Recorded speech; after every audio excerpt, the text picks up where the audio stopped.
e que morava a uma distância de algumas milhas do lugar onde vivia, que partiu para lá a cavalo, e que, ao atravessar uma charneca, viu, correndo para o atacar, um touro, a cujo assalto, só escapou fugindo para um lugar inacessível ao animal, onde se demorou muito tempo até que apareceram várias pessoas que, observando a sua situação, vieram em seu auxílio e o soltaram.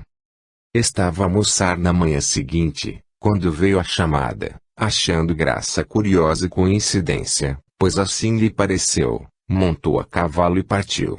Não conhecia a estrada por onde tinha que seguir, mas de aí a pouco chegava a charneca, que reconheceu, e instantes depois surgia o touro, correndo para ele furiosamente.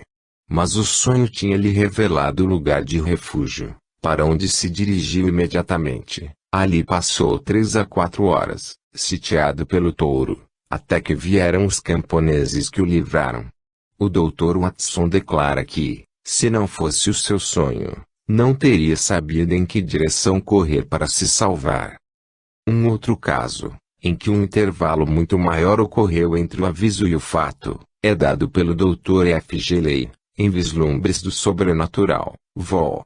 I, página 240. Ems.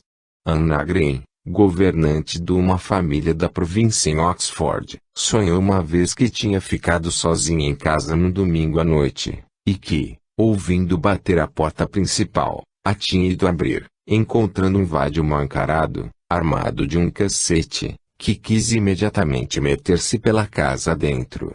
Parece-lhe que, no sonho, ela tentou resistir e evitar a entrada do homem, mas sem o conseguir, pois que, agredida por ele caindo no chão sem sentidos, ele pôde então entrar à vontade. Nisto acordou. Como durante bastante tempo nada acontecesse, o sonho foi-lhe esquecendo, e, como ela própria diz, acabou por já não pensar nele.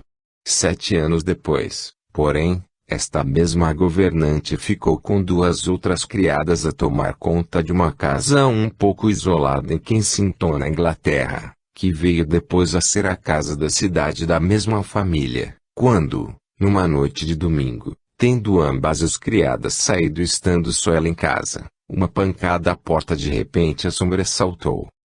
De repente a memória do seu antigo sonho voltou-lhe com uma estranha e forte vividez. Ela sentiu agudamente a sua situação isolada.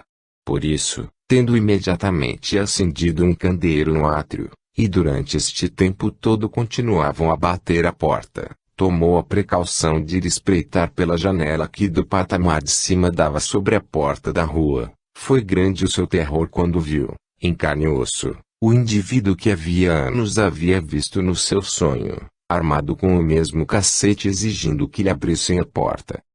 Com grande presença de espírito, ela desceu à entrada principal, correu quantos mais fechos ela tinha, tornou mais seguras as janelas, tocou quantas campainhas havia na casa e iluminou os quartos do primeiro andar. Parece que isto tudo teve o desejado efeito, pois que o vadio desapareceu. Evidentemente que também neste caso o sonho foi realmente útil, visto que, se o não tivesse tido, a governante teria sem dúvida aberto a porta, como de costume, quando ouviu bater. Não é, porém, só em sonhos que o eu fixa na sua personalidade inferior aquilo que julga bom que ela saiba. Muitos casos desta ordem podiam ser extraídos dos livros, mas, em lugar de citar de ali, referirei um caso que há algumas semanas me contou uma senhora minha conhecida, um caso que, ainda que o não realce nenhum incidente romântico, tem pelo menos a vantagem de ser novo. Essa senhora tem 2 filhas pequenas, e há pouco uma delas julgava a mãe, uma grande congestão nasal, sofrendo durante alguns dias de uma obstrução completa na parte superior do nariz. A mãe ligou pouca importância a isto, julgando que breve passaria, até que um dia, de repente, viu diante de si no ar o que ela descreve como sendo um quadro de um quarto, ao centro do qual estava uma mesa em que a filhota jazia imóvel morta, estando vários indivíduos debruçados sobre ela. Ela viu a cena nos seus mínimos detalhes, e especialmente reparou que a pequena tinha uma camisa de noite branca, o que estranhou, porque todas que tinha eram cor-de-rosa. A visão impressionou-a bastante, e pela primeira vez fez com que lhe ocorresse que talvez a criança tivesse qualquer coisa mais séria do que uma congestão, em vista do que levou ao hospital para examinarem. O médico que atendeu descobriu que ela tinha um pólipo no nariz, que devia ser quanto antes extraído. Poucos dias depois, a criança foi levada para o hospital, para operarem, e deitada numa cama. Quando a mãe chegou ao hospital, viu que se tinha esquecido de trazer um pijama da pequenina, de modo que as enfermeiras tiveram de arranjar uma, que era branca. Com esta camisola branca vestida que a criança foi, no dia seguinte, operada, no quarto que a mãe tinha visto na visão, cujos detalhes, todos, exatamente se deram. Em todos estes casos a previsão conseguiu o resultado para que viera, mas os livros estão cheios de avisos a que não se prestou atenção ou se não deu importância, e das desastrosas coisas que vieram a acontecer. Em alguns casos a informação é dada a alguém que mal se pode dizer que possa intervir no assunto, como no histórico exemplo em que John Williams, gerente de uma empresa mineira em Cornwall na Inglaterra, previu, nos seus mínimos detalhes, 8 ou 9 dias antes de se dar, o assassinato do Sr. Spencer Perceval, então chanceler das finanças, no átrio da Casa dos Comuns. Mesmo neste caso, porém, é vagamente possível que alguma coisa se pudesse ter feito, porque lemos que o Sr. Williams ficou tão impressionado que consultou amigos sobre se deveria ou não ir a Londres avisar o Sr. Perceval. Infelizmente eles dissuadiram-no disso, e o assassinato ocorreu. Não parece, de resto, muito provável que, mesmo se ele tivesse ido a Londres e contado a sua história, lhe ligassem grande importância, mas, em todo caso, sempre é possível que se houvessem tomado algumas medidas preventivas, pelas quais o assassinato se evitasse. Poucos elementos temos que nos mostrem que a ação especial nos planos superiores levou a esta curiosa visão profética. Os dois indivíduos não eram conhecidos, de modo que a visão não foi causada por nenhuma simpatia pessoal. Se trata de uma tentativa de qualquer auxiliar para evitar o acontecimento, parece estranho que não se encontrasse uma criatura impressionável mais perto do que em Cornwall. Talvez que o Sr. Williams, quando no plano astral durante o sono, de qualquer modo encontrasse essa imagem do futuro, e, assustando ela, o que é naturalíssimo, assim a passasse ao seu ser inferior, na vaga esperança de que qualquer coisa se pudesse fazer para evitar, mas é impossível fazer do caso um diagnóstico acurado sem examinar os registros acásicos para ver o que é que na verdade aconteceu. Um caso típico da previsão absolutamente inútil é aquele que conta o Sr. Stead, no seu livro Histórias Verdadeiras de Espectros, página 83, a propósito da sua conhecida Miss Freya, mais citada como Miss X quando estava passando uns dias numa casa de campo. Esta senhora, estando perfeitamente desperta e consciente, viu uma vez uma charrete, puxada por um cavalo branco, parada à porta da casa. Nela estavam dois estranhos, um dos quais desceu da charrete e ficou a brincar com um cão que por ali andava.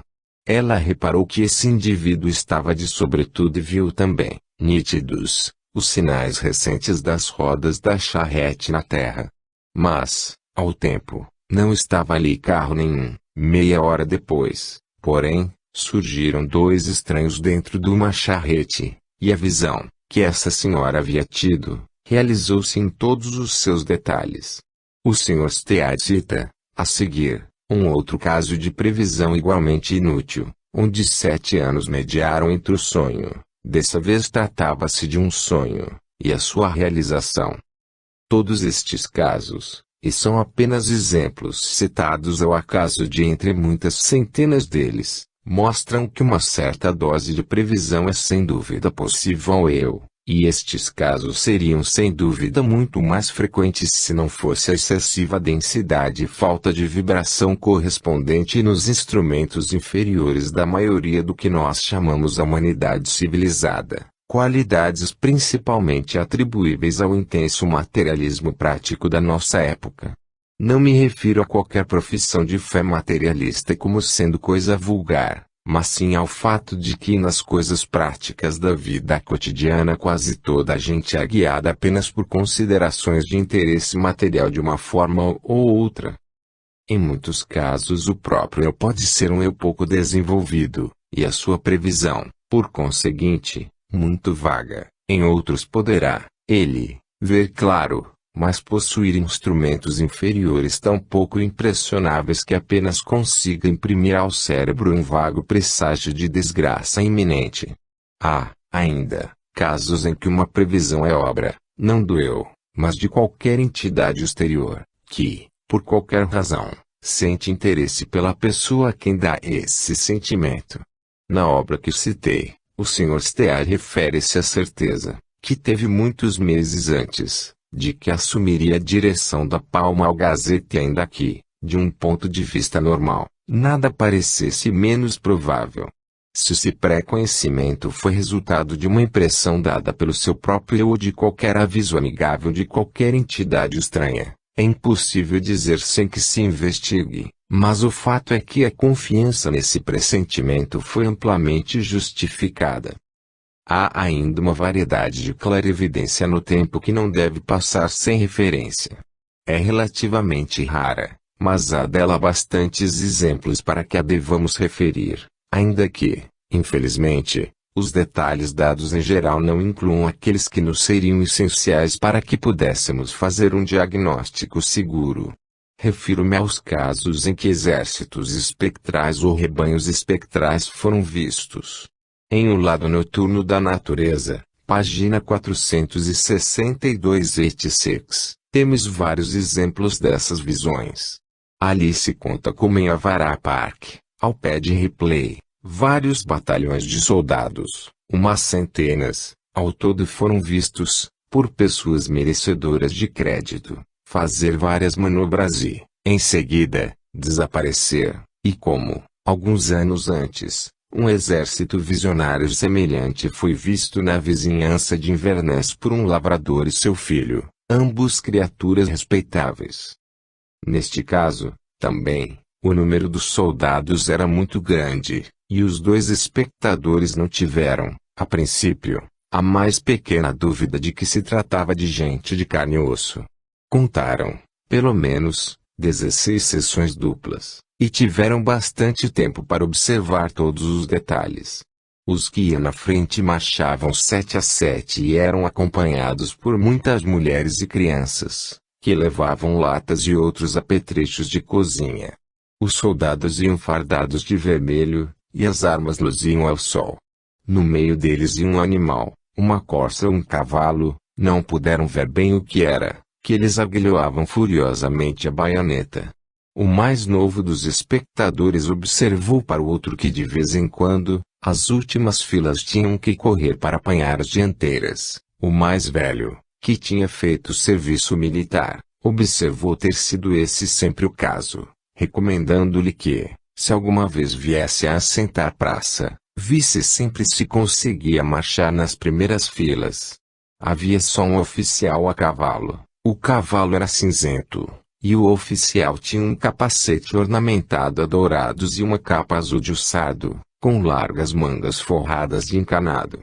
Os dois espectadores observaram-no tanto que disseram que o reconheceriam em qualquer parte.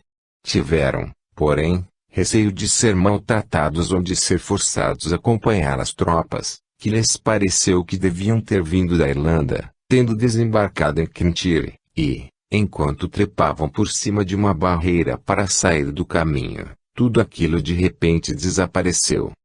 Um fenômeno da mesma ordem se observou no princípio do século XIX em Paderborn, na Westfália, Alemanha, sendo observado por umas 30 pessoas, mas como, uns anos depois, uma revista a uns 20.000 soldados se realizou naquele mesmo lugar, Concluiu-se que a visão fora uma espécie de dupla visão, faculdade não rara naquele distrito. Estes exércitos espectrais aparecem, porém, às vezes, onde um exército de homens normais de modo algum poderia marchar, nem antes nem depois da visão. Um dos mais curiosos relatos desse fenômeno é feito por Miss Harriet Martineau. Li a sua descrição de os lagos ingleses. Escreve ela: este solteiro Trafeu é aquela montanha sobre a qual espectros apareciam aos milhares, a intervalos durante 10 anos no século passado, apresentando o mesmo aspecto a 26 testemunhas escolhidas, e a todos os habitantes de todas as casitas donde se podia ver a montanha, isto por um espaço de 2 horas e meia de cada vez. A passagem espectral acabando pela escuridão. A montanha, note-se bem, está cheia de precipícios, que tornam impossível toda a marcha de um número qualquer de homens, e do lado norte e oeste mostra uma face perpendicular de 300 metros de altura. Nas vésperas de São João, em 1735, um criado do lavrador Sr. Lancaster, estando a uma distância de meia milha da montanha, viu o lado oriental do seu cume coberto de tropas, que, durante 1 hora, prosseguiram na sua marcha. Vinham, em massas separadas, de uma saliência no lado norte e desapareciam numa cavidade no Píncaro. Quando o pobre homem contou a sua história foi insultado por muita gente, como em geral acontece aos observadores originais quando veem qualquer coisa de anormal. 2 anos depois, também na véspera de São João, o Sr. Lancaster viu ali alguns indivíduos, aparentemente seguindo, a pé, os seus cavalos, como se houvessem regressado da caça. Não deu importância a isto, mas, por acaso, tornou a olhar para lá passados uns 10 minutos, e viu as figuras, agora montadas, e seguidas por uma massa interminável de tropa, 5 a 5, marchar da tal saliência para a cavidade no cume, como dantes. Toda a família viu isto, assim como as manobras da força, à medida que cada batalhão era mantido em ordem por um oficial a cavalo, que galopava de um lado para o outro. À medida que caía o crepúsculo, a disciplina parecia enfraquecer, e as tropas, misturando-se, prosseguiram a passo irregular, até que tudo se perdeu na escuridão. Foi agora, é claro, a vez dos Lancaster serem insultados por toda a gente, como tinha acontecido ao seu criado, mas não tardou que viesse a sua justificação. Na véspera de São João do terrível ano de 1745, 26 pessoas, especialmente para isso chamadas pela mesma família, viram tudo quanto eles tinham já visto, e mais. Carruagens estavam, agora, misturadas com as tropas, e toda a gente sabia muito bem que nunca tinham estado, nem podiam estar, carruagens no cimo do Trafeu. A multidão era enorme, porque as tropas enchiam um espaço de meia milha e marchavam rapidamente até que a noite as escondeu, marchando ainda. Nada havia de vaporoso ou indistinto no aspecto destes espectros. Tão reais pareciam, que no dia seguinte alguns dos espectadores da véspera subiram a montanha para ver se lá estavam sinais das ferraduras dos cavalos. Grande foi o seu terror quando não viram sinal, de pé humano ou ferradura, na erva ou na terra. As testemunhas fizeram disto depoimento jurado perante um juiz, e foi por conseguinte terrível a expectativa de toda aquela região a respeito dos acontecimentos próximos da rebelião escocesa. Soube-se então que tinha havido mais 2 pessoas que tinham visto qualquer coisa de análogo no intervalo, isto é, em 1743, mas tinham-no ocultado, para escapar os insultos de que haviam sido vítimas os seus vizinhos. O Sr. Uren, de Wilton Hall, e um criado seu, viram, uma tarde de verão, um homem e um cão sobre a montanha, perseguindo alguns cavalos num lugar tão íngreme que era absolutamente impossível que qualquer cavalo ali se aguentasse.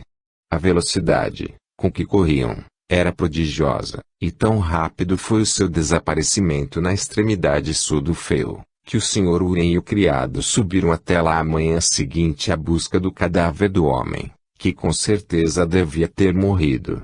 De homem, cavalo, ou cão, não encontraram nenhum sinal, por isso desceram e calaram-se. Quando chegaram a falar, não foram tratados com mais consideração por terem 26 companheiros na desgraça. Quanto à explicação, o diretor do Lonsdale Magazine declarou, Vol. 2, página 313, que se descobriu que na véspera de São João de 1745 os revoltosos estiveram fazendo manobras na costa ocidental da Escócia, e os seus movimentos foram refletidos por qualquer vapor transparente análogo à fada Morgana. Não se pode dizer que seja uma explicação muito satisfatória, mas, que saibamos, é a única que até agora apareceu. Estes fatos, porém, fizeram com que se citassem muitos outros, como a marcha espectral, do mesmo gênero, observada em Leicester City na Inglaterra em 1707, e a tradição da marcha de tropas sobre o Monte Evelyn, na véspera da Batalha de Marston Moor. Outros casos se citam em que rebanhos de carneiros espectrais têm sido vistos em certas estradas, e existem, é claro, várias histórias alemãs de cavalgadas espectrais de caçadores e de salteadores. Ora, nestes casos, como tanta vez acontece na investigação de fenômenos ocultos, há várias causas possíveis, cada uma das quais bastaria para produzir as ocorrências observadas, mas, na ausência de detalhes mais completos, pouco mais se pode fazer do que lançar uma hipótese sobre as causas prováveis, que estavam em operação nesse momento. A explicação mais vulgarmente dada, quando toda a história não é posta de parte, por se considerar falsa, é que o que se vê é um reflexo, por miragem, do movimento de um exército real, que esteja manobrando marchando a uma distância considerável. Eu próprio já, por várias vezes, vi a miragem vulgar, e sei portanto qualquer coisa dos seus espantosos poderes de ilusão, mas parece-me que seria preciso que arranjássemos qualquer variedade nova de miragem, inteiramente diferente daquela que a ciência atual conhece, para explicar estes casos de exércitos espectrais, alguns dos quais passam a distância de alguns metros do espectador. Em primeiro lugar, podem ser, como no caso citado, e que se passou na Westfália, apenas casos de previsão em grande escala, por quem arranjados, e para que fim, não é fácil de adivinhar. Podem, também, muitas vezes pertencer ao passado, e não ao futuro, e ser, de fato, reflexos de cenas dos registros acásicos, ainda que aqui, também, não se compreenda bem a razão e o processo da imagem. Há muitas tribos de espíritos de natureza perfeitamente capazes, se por qualquer razão o quisessem fazer, de produzir essas aparições pelo seu grande poder de manifestação. V. Manual Teosófico V, página 60. E isto estaria perfeitamente de acordo com o prazer que tem em mistificar e impressionar os seres humanos. Ou talvez tudo isso seja bondosamente destinado por eles a avisar os seus amigos de acontecimentos que sabem que vão acontecer. Parece que deve ser qualquer explicação desta ordem que mais satisfaça a extraordinária série de fenômenos descrita por Miss Martineau, isto é, se os relatos, que lhe fizeram, são dignos de crédito.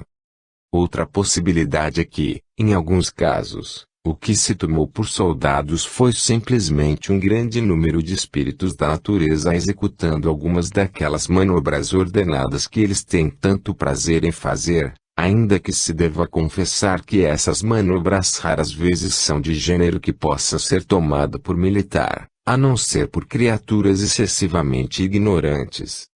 Os rebanhos de animais são provavelmente, na maioria dos casos, meros registros. Mas há casos em que eles, como os caçadores selvagens do conto alemão, pertencem a uma classe de fenômenos inteiramente diferente, e que está de todo fora do assunto que ora tratamos. Os estudiosos do oculto devem saber que as circunstâncias que cercam qualquer cena de terror intenso ou intensa paixão são susceptíveis de ser por vezes reproduzidas de uma forma que precisa apenas um pequeno desenvolvimento de faculdades psíquicas para se poder ver, e por vezes tem acontecido que vários animais formavam parte dessas circunstâncias, e esses são, por isso, periodicamente reproduzidos pela ação da má consciência do assassino. V. Manual V, página 83. Provavelmente o que haja de realmente verdadeiro nas várias histórias de cavaleiros espectrais ou grupos espectrais de caçadores deve pertencer a esta categoria. E esta também é a explicação, evidentemente, de algumas das visões de exércitos espectrais, como aquela da notável reprodução da cena da Batalha de Edgehill na Inglaterra que parece ter se dado várias vezes durante alguns meses depois da data do combate, conforme testemunharam um juiz de paz, um sacerdote, e outras testemunhas oculares, num curioso panfleto contemporâneo intitulado Prodigiosos Ruídos de Guerra e de Combate, em Edgehill, perto de Kenton, em Northamptonshire, Inglaterra. Figura 17. A Batalha de Edgehill, ocorrida na Primeira Guerra Civil da Inglaterra em 1642. Xilogravura da época. Segundo se diz neste panfleto, este caso foi investigado ao tempo por alguns oficiais do exército, que reconheceram nitidamente algumas das figuras espectrais que viram. Isto parece, sem dúvida, ser um exemplo do terrível poder que tem as paixões violentas do homem, de se reproduzirem e efetuarem, de qualquer estranha maneira, uma espécie de materialização do seu registro. Em alguns casos é evidente que os rebanhos vistos não deviam passar de simples hordas de elementais artificiais de vil espécie que tomavam essa forma para irem alimentar-se das emanações horrendas de lugares especialmente horrorosos, como poderia ser o sítio de uma forca.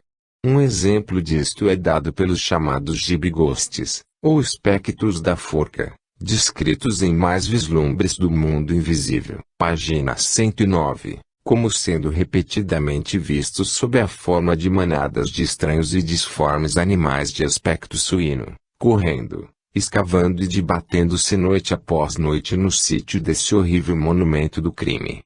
Mas estes pertencem mais ao assunto aparições do que ao assunto clarividência. Métodos de desenvolvimento.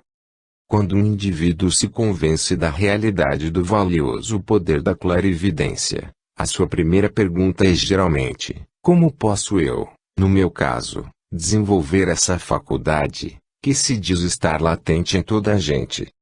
Ora, o fato é que há muitos métodos pelos quais ela pode ser desenvolvida, mas um só que se possa seguramente recomendar a qualquer pessoa, aquele que referiremos em último lugar. Entre as nações menos avançadas do mundo o estado clarividente tem sido produzido de várias maneiras menos recomendáveis, entre algumas das tribos não arianas da Índia pelo uso de drogas perturbadoras ou de inalações de fumo estonteante, entre os derviches pelo processo de girar até cair em vertigem e insensibilidade, entre os sequazes das abomináveis práticas do culto do voodoo por horrendos sacrifícios e ritos mágicos. Métodos estes que não estão felizmente em uso na nossa raça, e contudo mesmo entre nós alguns praticantes nesta arte antiga adotam qualquer plano de auto-hipnotização, como olhar fixamente para um ponto luminoso ou repetir qualquer fórmula até que se produza um estado de semi-estupefação. Ao passo que outra escola pretende chegar a esses resultados pelo emprego de alguns dos sistemas índios de domínio da respiração. Figura 19. A dança rodopiante dos derviches. Todos estes métodos devem ser inteiramente condenados como pouco seguros para que os pratique o indivíduo vulgar que não tem bem ideia do que está fazendo, que está simplesmente a fazer experiências num mundo desconhecido. Mesmo o método de obter clarividência deixando-se hipnotizar por um outro indivíduo é de aqueles perante os quais eu recuaria com a maior das repugnâncias, e sem dúvida que nunca deve ser tentado, exceto em condições de absoluta confiança e afeição entre o magnetizador e o magnetizado, e de uma perfeição de pureza em coração e alma, em espírito e intenção, difícil de encontrar exceto entre os maiores dos santos. As experiências em relação ao transe hipnótico são do maior interesse, visto que oferecem, entre outras vantagens, uma possibilidade de provar ao séptico a existência da clarivisão, mas, exceto nas condições que referi condições, admito, de quase impossível realização, eu não aconselharia ninguém que se oferecesse para ser magnetizado. O hipnotismo curativo, no qual, sem levar o paciente até um estado de transe, se faz um esforço para aliviar os seus padecimentos, para o curar de qualquer doença, ou para lhe aumentar a vitalidade por meio de passes magnéticos, é uma coisa inteiramente diferente, e se o mesmerizador, ainda que sem instrução nisso, tem saúde e está animado de boas intenções, não é natural que aconteça algum mal ao mesmerizado. Num caso tão extremo como o de uma intervenção cirúrgica, um indivíduo pode razoavelmente submeter-se mesmo ao transe mesmérico, mas é preciso acentuar que não é estado com que se deva fazer experiências. De resto, alguém que me honrasse pedindo minha opinião sobre o assunto, eu aconselharia que não tentasse qualquer investigação sobre o que para ele ainda seriam as forças ocultas da natureza sem que primeiro tivesse lido cuidadosamente quanto se tem escrito sobre o assunto ou, o que é ainda melhor, sem que tivesse a guiá-lo um professor qualificado. Mas onde, dir-se-á, é que existe esse professor qualificado? Não, por certo, entre aqueles que se anunciam como professores, que oferecem por tantas libras ensinar os mistérios sagrados das eras, ou que têm círculos de desenvolvimento onde se dá entrada a quaisquer pessoas mediante o pagamento de um tanto por cabeça. Muito se tem dito neste livro sobre a necessidade de uma instrução cuidadosa, das imensas vantagens do clarividente instruído sobre o que não é, mas isso apenas nos traz outra vez para o mesmo ponto, onde é que se pode ir buscar essa instrução agora? A resposta é que essa instrução se pode receber onde sempre se pode receber desde o início da história do mundo, às mãos da grande fraternidade branca dos adeptos, que está agora, como sempre esteve, por detrás da evolução humana, guiando-a e auxiliando-a sob o domínio das grandes leis cósmicas que para nós representam a vontade do Eterno. Mas como, perguntar-se-á, é que se pode entrar em comunicação com eles? Como é que o aspirante ansioso por conhecer pode fazer-lhes constar o seu desejo de ser instruído? Mais uma vez se diga, e ainda pelos métodos de sempre. Não há método novo pelo qual um indivíduo se qualifique sem trabalho para se tornar aluno nessa escola, não há estrada real para a sabedoria que nela se pode adquirir. Hoje, como nas brumas da antiguidade, o homem que deseja chamar a atenção deles deve entrar no caminho lento e laborioso do desenvolvimento de si próprio, deve aprender antes de mais nada a dominar-se e tornar-se tudo quanto deve ser. Os degraus desse caminho não são segredos nenhum, citei-os em detalhe no livro Auxiliares Invisíveis, e por isso não preciso aqui repeti-los. Mas o caminho não é fácil de seguir, e contudo todos terão de seguir, mais tarde ou mais cedo, porque a grande lei da evolução pouco a pouco mas irresistivelmente leva a humanidade para o seu destino. Daqueles que se estão aglomerando à entrada para este caminho os mestres escolhem os seus alunos, e é só tornando-se digno de ser ensinado que um indivíduo pode conseguir que o ensinem. Sem essa qualificação, de nada servirá ser membro de qualquer loja ou sociedade, secreta ou não. É certo, como todos sabemos, que foi em instâncias de alguns destes mestres que se fundou a nossa sociedade teosófica, e que das suas fileiras alguns foram escolhidos para entrar em mais íntimas relações com eles. Mas essa escolha depende da sinceridade e perseverança do candidato, não do fato de lhe pertencer à sociedade ou a qualquer corpo dentro dela. É essa, pois, a única maneira absolutamente segura de desenvolver a clarividência, entrar com toda a nossa energia para o caminho da evolução moral e mental, a um estágio da qual esta e outras das faculdades superiores espontaneamente começarão a mostrar-se. porém, uma prática que todas as religiões aconselham, que, se for cuidadosa e reverentemente adotada, não poderá fazer mal a ninguém, e da qual muitas vezes tem saído um tipo muito puro de clarividência, é a prática da meditação. Escolha um indivíduo uma certa hora em cada dia, hora em que tenha certeza que o não perturbarão, ainda que deva ser preferivelmente de dia e não de noite, e dedique-se durante esse tempo a manter o seu espírito inteiramente livre de todos os pensamentos materiais, seja de que espécie forem, e, atingido isso, trate de dirigir toda a força do seu pensamento sobre o ideal mais elevado que conheça. Verificará que a obtenção desse domínio do seu pensamento é imensamente mais difícil do que julga, mas, logo que ele o atinja, não pode deixar de lhe ser de todas as maneiras muito benéfico, e, à medida que ele se torna mais e mais capaz de elevar e concentrar os seus pensamentos, poderá descobrir que, pouco a pouco, ante ele se vão abrindo novos mundos. Como exercício preliminar para o pleno conseguimento de tal meditação, verá que é útil exercitar-se na prática da concentração nas coisas da vida cotidiana, mesmo nas mais banais e simples. Se escreve uma carta, não pense senão na carta enquanto não acabar. Se lê um livro, trate de ver que o seu pensamento nunca se desvie do sentido do que o autor escreveu. Deve aprender a dominar o seu espírito, a ser dono dele, assim como das suas paixões inferiores. Deve pacientemente trabalhar para obter um domínio absoluto dos seus pensamentos, de modo que saiba sempre em que está pensando, e por quê, de modo que possa usar o seu espírito como um esgrimista hábil usa o sabre. E, contudo, se aqueles que tanto desejam ter a clarividência pudessem ter temporariamente por um dia, ou mesmo por uma hora, é duvidoso que quisessem conservar o dom.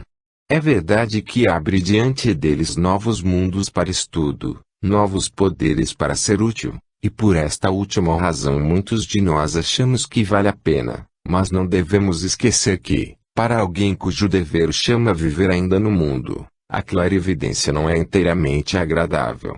Sobre alguém, em quem se abriu essa visão, a tristeza e a desgraça, o mal e o vício do mundo caem como um fardo constante, até que, nos primeiros dias do seu conhecimento, ele muitas vezes evoca o sentido doloroso daqueles versos vibrantes de Schiller, que talvez assim possam ser traduzidos. Por que me lançaste assim para a cidade dos eternamente cegos, para proclamar o teu oráculo através do sentido aberto? De que serve levantar o véu quando as trevas próximas ameaçam? Só a ignorância é a vida, esta sabedoria é a morte. Leva outra vez esta triste clareza de visão, tira aos meus olhos esta luz cruel. É horrível ser o canal mortal da tua verdade. E mais adiante ele exclama, torna a dar-me a minha cegueira feliz escuridão dos meus sentidos, torna a levar o teu dom terrível. Mas este não passa, é claro, de um sentimento que desaparece, porque a visão superior breve mostra ao aluno qualquer coisa para além da tristeza, cedo traz à sua alma a certeza esmagadora de que, seja o que for o que as aparências pareçam indicar, todas as coisas estão sem dúvida trabalhando juntas para a vitória final do bem de todos. Ele pondera que o pecado e o sofrimento ali estão, quer ele os veja ou não, e que, afinal, quando os pode ver, sempre está em melhor situação para poder auxiliar os outros do que se estivesse trabalhando às escuras, e assim, pouco a pouco, aprende a tomar a sua parte do pesado karma do mundo. Há alguns tristes mortais que, tendo a boa sorte de possuir alguma coisa deste poder superior, são porém tão destituídos do verdadeiro sentimento que se deve ter em relação a ele, que o empregam para os fins mais sórdidos, chegando mesmo a anunciar-se como clarividentes demonstrativos e comerciais. Escusado é dizer que este uso da faculdade é uma mera prostituição e degradação dela, mostrando que o seu infeliz possuidor de qualquer modo dela se apoderou antes que o lado moral da sua natureza esteja suficientemente desenvolvido para poder suportar o esforço que ela impõe. uma noção da quantidade de mau karma que pode ser originado por uma ação destas dentro em pouco transforma em compaixão o nojo que há pelo infeliz que perpetra essa loucura sacrílega. Por vezes se objeta que a posse da clarividência destrói toda a intimidade e dá um poder ilimitado de explorar os segredos dos outros. Não há dúvida que dá esse poder, mas, em todo caso, a ideia é ingênua e ridícula para quem saiba qualquer coisa do assunto. Pode ser que tal objeção seja verdadeira quando se trate dos limitados poderes do clarividente demonstrativo e comercial, mas o homem que a saca contra aqueles que adquiriram essa visão no decurso dos seus estudos, e que por consequência, a possuem completamente, esquece três fatos fundamentais. Primeiro, que é inteiramente inconcebível que qualquer pessoa, que tenha diante de si o vasto campo para investigação, que a clarividência lhe abre, tenha o menor desejo de bisbilhotar os segredos pequeninos de qualquer indivíduo. Segundo, que, mesmo que por qualquer acaso impossível nosso clarividente tivesse essa curiosidade indecente a propósito de assuntos de senhora vizinha, há, contudo, uma coisa chamada honra de um cavalheiro, que, tanto, nesse plano como neste, o inibiria de dar largas a uma tal curiosidade, e terceiro, que, se por um acaso e uma possibilidade inimaginável, se encontrasse qualquer variedade de baixo espírito com quem essas considerações não pesassem, plenas instruções são sempre dadas a cada aluno, logo que lhe começa a revelar sinais da faculdade, sobre as limitações impostas ao seu uso. Em poucas palavras, essas restrições são que não haja curiosidade indiscreta, que não haja uso egoísta da faculdade, e que não haja demonstrações de fenômenos. Quer dizer, as mesmas considerações que guiam as ações de um indivíduo reto e nobre no plano físico devem valer também nos planos astral e mental, que o aluno de modo algum e em circunstância alguma deve usar o poder, que o seu conhecimento maior lhe dá, para fins de vantagens mundanas, ou, de qualquer forma que seja, para ganhar dinheiro, que nunca deve dar aquilo a que se chama entre espíritas uma demonstração, isto é, qualquer coisa que prove aos descrentes no plano físico que ele possui aquilo que lhes parecerá um poder anormal. Com respeito a esta última condição, muitas vezes se tem perguntado: mas por que não? Seria tão fácil refutar e convencer o descrente, e isso seria tão bom para ele. Estes críticos perdem de vista o fato de que, em primeiro lugar, nenhum daqueles que sabem qualquer coisa tem o mínimo desejo de refutar ou convencer descrentes, ou se importa de qualquer maneira com a atitude do descrente, e, em segundo lugar, não compreendem como é muito melhor para esse descrente que ele gradualmente obtenha uma apreciação intelectual dos fatos da natureza, do que os conheça de repente, como que com uma pancada que o abata. Mas este assunto foi tratado plenamente há muitos anos no livro O Mundo Oculto do Sr. Alfred Percy Sinnett, e é desnecessário repetir os argumentos que ali se empregaram. É muito difícil a alguns dos nossos amigos compreender que a curiosidade ociosa e as conversas de senhoras vizinhas, que enchem plenamente as vidas da descerebrada maioria dos homens, já não podem ter lugar na vida mais real do discípulo, e por isso às vezes perguntam se, mesmo sem querer ver, não pode acontecer ao clarividente observar casualmente algum segredo que outro indivíduo quisesse guardar. Exatamente como o nosso olhar pode cair casualmente sobre uma frase numa carta de outra pessoa que esteja sobre a mesa. Está claro que isso pode acontecer, mas o que isso importa? O homem de honra desviaria imediatamente os olhos, num caso como no outro, e seria como se não tivesse visto nada. Se quem faz estas objeções compreendesse que nenhum aluno se importa com a vida das outras pessoas, exceto quando lhe compete auxiliá-las, e que tem muitíssimo trabalho seu para dar atenção, não estaria tão espantosamente longe de compreender os fatos da vida mais ampla do clarividente instruído.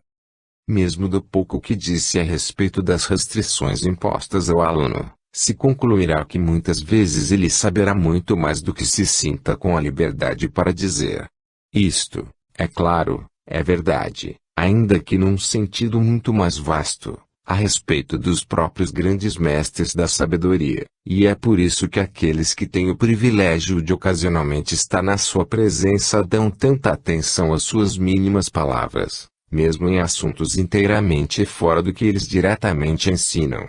Porque a opinião de um mestre, ou mesmo de um dos seus alunos superiores, sobre qualquer assunto é de um homem cujas oportunidades de acertar estão inteiramente fora de proporção com as nossas. A sua posição e as suas faculdades alagadas são na realidade a herança de toda a humanidade, e, por longe que estejamos ainda desses grandes poderes, nem por isso é menos certo que um dia eles serão nossos. E quão diferente será este velho mundo quando toda a humanidade possuir a clarividência superior.